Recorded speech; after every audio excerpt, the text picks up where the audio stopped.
Pozdrav dragi prijatelji u još jednom od nastavku koji se tiče teme prepera, biti pripreman na određene situacije.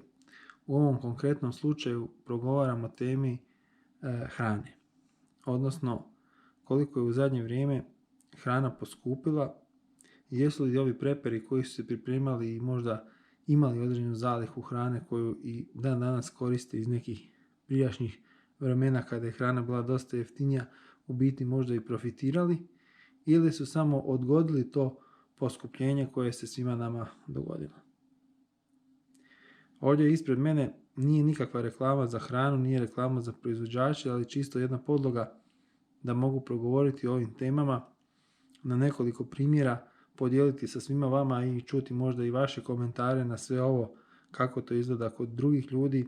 da li drugi ljudi o takvim stvarima uopće razmišljaju, možda rade nekakve zalihe kao jedan vid borbe sa ovom današnjom situacijom, sa konstantnim poskupljenjima, sa inflacijom, svim ovim trendovima koji su nas sve pogodili.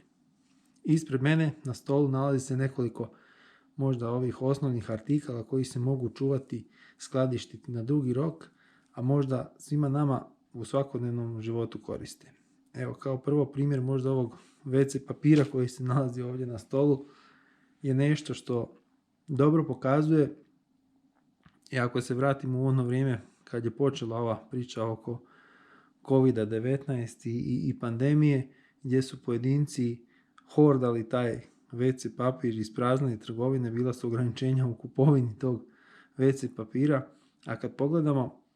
obzirom na poskupljenje energenata, problema distribucije i svega, zbilja i cijena tog WC papira, budimo iskreni, skočila je značajno u odnosu na zadnjih godinu, 2 ili 3 ako se vratimo u povijest. Onaj tko je zbilja imao možda veliku količinu tog WC papira, on se ne može pokvariti, kad tad ćemo ga upotrijebiti i iskoristiti. Zbilja je možda bio i na dobitku, jer neki WC papir, ja gledam konkretno ovaj koji je kod mene na stolu, koji je tada koštao 20 i koju kunu, sada košta više od 30, 31, 2 kune. Ovisno o marki, proizvođaču, lokaciji gdje kupujete, možda nekoj situaciji, neke akcije gdje ste uspjeli to nabaviti, to može biti i veća neka razlika. Samim time, znači svi ovi kojima smo se smijali, koji su kupovali po ne znam koliko ovih paketa WC papira, ako ih dan danas koriste, a vjerojatno ih koriste jer to je nekvarljiva roba ako se može uskladištiti u nekoj normalnoj situaciji, ako imate viška prostora, ako imate znači nešto gdje je tamno, suho, dosta ovih stvari može tamo stajati, neću reći neograničeno, ali dosta dugo. Drugi primjer, možda su ove sve neke stvari koje koristimo u svakodnevnom životu. Ovdje je možda više posloženo na stolu nešto što može stajati na dugi rok i što je nešto što se tiče ove možda malo manje svježe, možda malo manje zdrave hrane u konzervi, koja može ostati duže spremna, odnosno u nekim situacijama sigurno ju koristimo češće, u nekim situacijama malo manje često. Ispred mene su možda neke osnovne stvari, ja bih se prije svega osvrnuo na ove osnovne stvari. Prije svega to je ulje. Neću ga maknuti da mi se ne suše ove baterije jer sam to lijepo složio. Ako gledamo, evo, suncokretovo ulje, ispred mene je ovo zvijezdino ulje, svi smo ga kupovali po nekih 10-12 kuna litru, ono je otišlo na preko i 20 kuna, malo sad evo u zadnje vrijeme vidim da i te cijene su olabavile i da očito i proizvođači i prodavači vide da nema smisla, odnosno malo su korigirali te cijene i vratili u neku, ja bih rekao, normalu, ali opet to nisu one cijene koje su bile prije 2 ili 3 godine. Dalje, što se tiče osnovnih stvari, ako se vratimo, ne znam, na šećer, sol, ja imam ovdje nešto što držim dosta dugo, sol sigurno ne koristimo u nekim velikim količinama, ali evo primjer ove kutije koju ja sam dodatno još vakuumirao kako bi mogla koju godinu stajati dok ju ne potrošimo, nije koštala više od 2 ili 3 kune. Sada sigurno po toj cijeni ne možete naći ovu jednu kutiju. Isto tako šećer, evo nedavno gledam u trgovini skoro, ako ćemo gledati u kunama je 10 kuna, znamo da se to moglo kupovati nekad i za 3,5, 4 do 5 kuna 1 kg šećera, znači skoro je cijena otišla duplo. Dalje, ako ćemo govoriti o ovim nekim osnovnim stvarima kao što su možda u nekoj prehrani riža ili tjestenina, to su u biti namirnice koje su dosta poskupile. Prije svega ovo tijesto, ako gledam evo konkretno, rekao sam nije reklama, ali evo, Barilla tijesto, znam da je ova nekad kutija na nekom sniženju bila 4,99, znači 5 kuna, kasnije je cijena skočila na 6 kuna, mislim da sam možda čak ove kutije kupovao dao po 5,99 ili oko 7 kuna. Sada pokušajte naći ovu kutiju na nekoj normalnoj cijeni od 10 kuna, mislim da će to biti veliki uspjeh. Eventualno ulovite nekakvu akciju, neko veliko sniženje u ovim velikim trgovačkim centrima, da ta kutija jednostavno tijesta bude jeftinija. Ovdje je primjer možda jedne tjestenine, dosta različitih vrsta ovakvih tjestenina ima, ali sama cijena mislim da je tu negdje. Slična situacija se događa sa rižom. Ovo je možda moj izbor bio zato što je ova riža vakuumirana,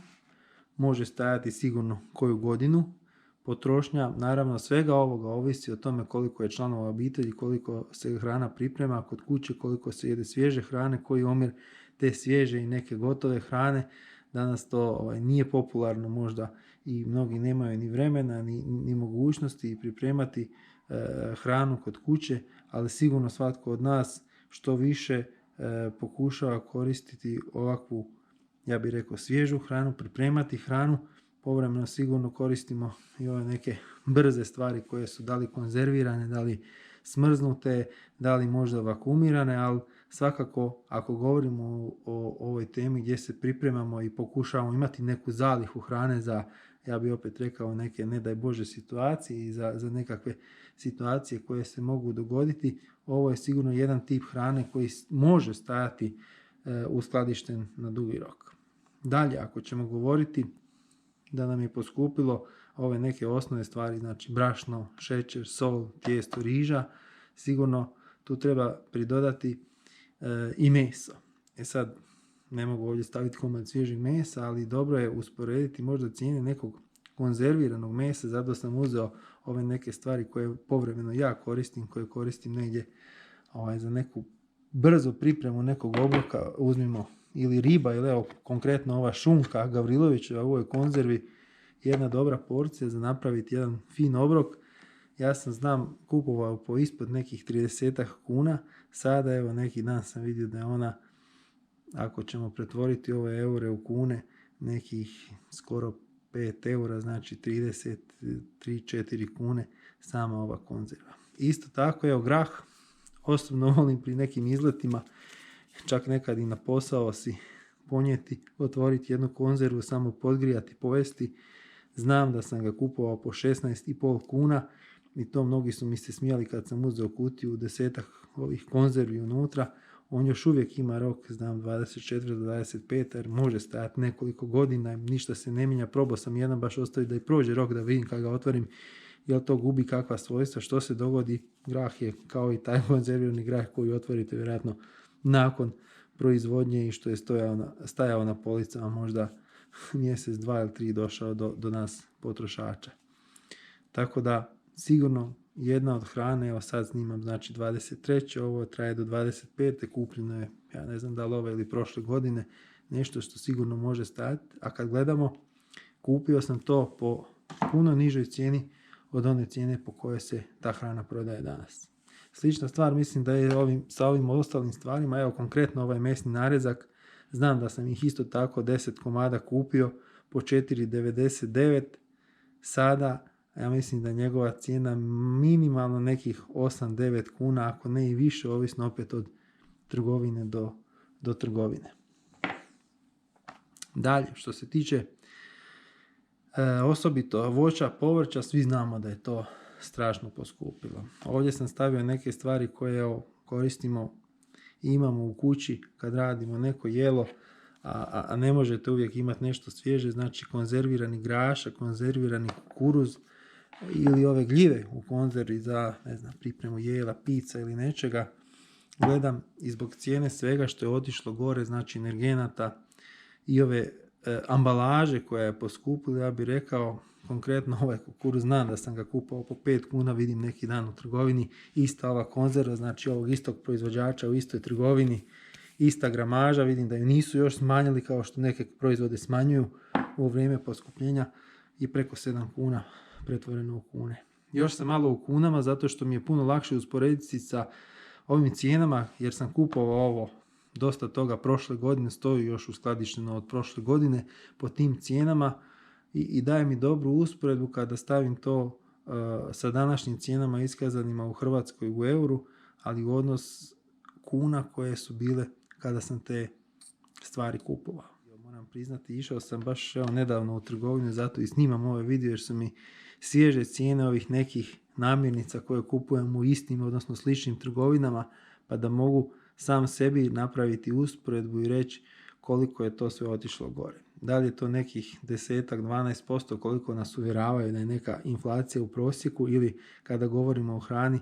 govorimo o nekih 20-30%, ovisno o tome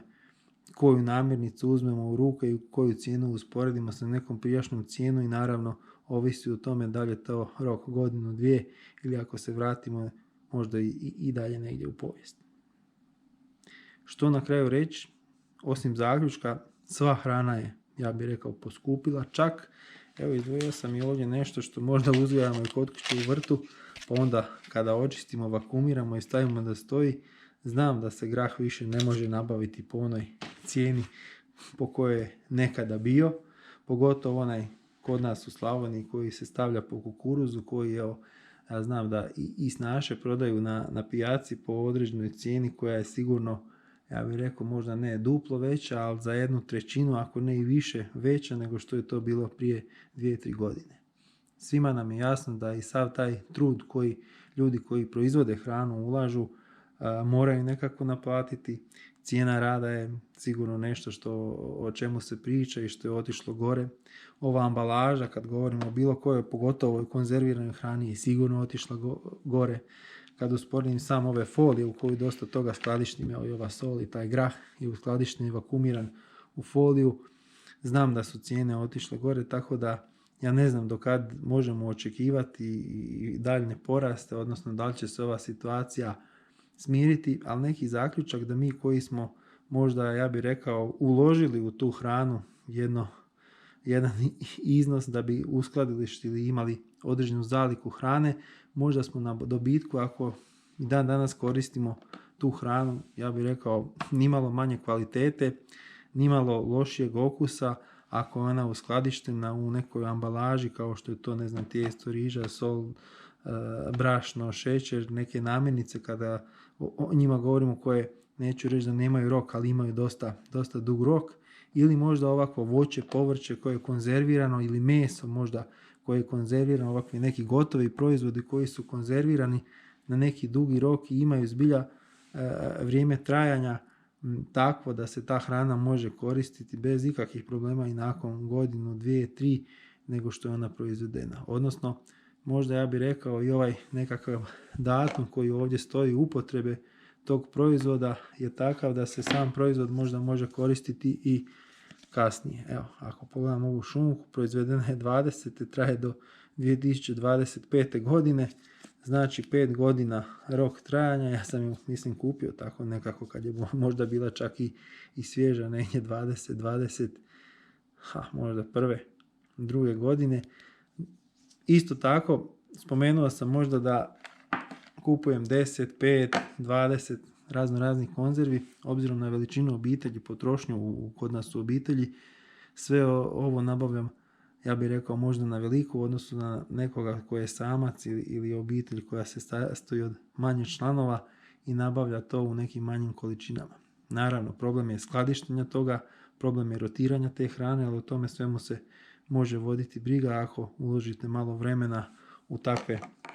teme i onda ste sigurni i svjesni da to što imate pravovremeno koristite, trošite, rotirate, a ono što sam rekao je da je neki zaključak da u ovoj situaciji kada imamo sa strane nekakva previranja, nemirne situacije, kad imamo u okruženju, odnosno u cijelom svijetu inflaciju, porast cijena, da i ovakav način života, ovakav hobi koji prelazi u nešto možda i malo više, donosi opet čovjeku možda u svakodnevnom životu i određenu uštedu koju sigurno možemo i kvantificirati. Kad bi ovo sve popisali, neke stvari moram priznati da vodim i konkretno i znam koliko je bilo jeftinije mjesečno preživjeti po onim cijenama koje su nam bile prije 2 godine u odnosu na ove cijene koje su sada. A svakako ove neke zalihe koje rotiramo, evo konkretno možda ovo na stolu ima puno toga više što naravno svako u svakodnevnom životu i kupuje i koristi i troši i priprema. Znam da ta neka zaliha koja se lagano troši iz prijašnjih razdoblja, a kupljena po puno nižim cijenama, čovjeku možda olakšava i ove današnje trenutke kada je i porast nekih prihoda, odnosno naše plaće, ne prate situaciju porasta svih ovih cijena na tržištu. Da skratim video, na kraju da donesem zaključak koji sam možda već i ponovio u nekoliko navrata komentirajući ove stvari. Znači, svi oni koji su se pripremali za ovakve nekakve nepredviđene situacije, ja bih rekao ne gomilali, nego možda imali samo višak hrane uskladištene za svakodnevne potrebe. U ovim situacijama porasta cijena, odnosno inflacije, sigurno su možda malo bolje prošli od onih ljudi koji žive na način da hranu nabavljaju svakodnevno. Možda i taj just in time koji je u svim porama ljudskog života, pa tako i u čovjekovoj prehrani, upravo donosi ovo da ovisite o tome što je na tržištu, ovisite o cijeni koja je na tržištu i ne možete možda u nekoj situaciji, neovisno o tome da li to bilo poremećaj na tržištu, da li možda bio to gubitak prihoda, gubitak posla ili neka izvanredna okolnost kad jednostavno ne možete doći do hrane iz raznih razloga. Nas koji pokušavamo imati neke zalihe, biti pripremljeni na takve situacije, drže u prednosti u odnosu na one ljudi koji to ne čine. Evo, volio bi vidjeti razmišljanja drugih ljudi na ovu temu, konkretno na temu hrane. Mislim da je slična situacija u svim ostalim proizvodima, ako ćemo gledati kućne neke potrepštine, ako ćemo pogotovo govoriti o gorivu, prijevozu i nekim drugim stvarima. Dajte neki komentar da vidim kako i drugi ljudi postupaju u ovim situacijama, da li im možda ovakve neke zalihe pomažu prebroditi ovu situaciju, pa da možemo skupa podijeliti razmišljenja. Do nekog sljedećeg videa, lijep pozdrav svima.